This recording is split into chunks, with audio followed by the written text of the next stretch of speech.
To update Magna Carta for public school teachers. Special hardship allowance, promotion 1 rank higher upon retirement. Nakatakdang maghain si Senator Sherwin Gatchalian ng panukalang batas na naglalayong i-update ang Magna Carta para sa mga public school teachers.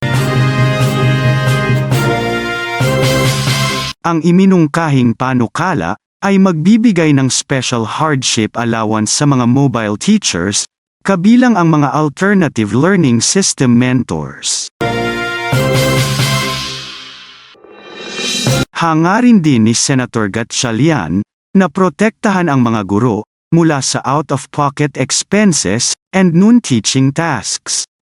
Ang panukalang batas ay maglalaman ng mga probisyon para sa mga teachers' basic rights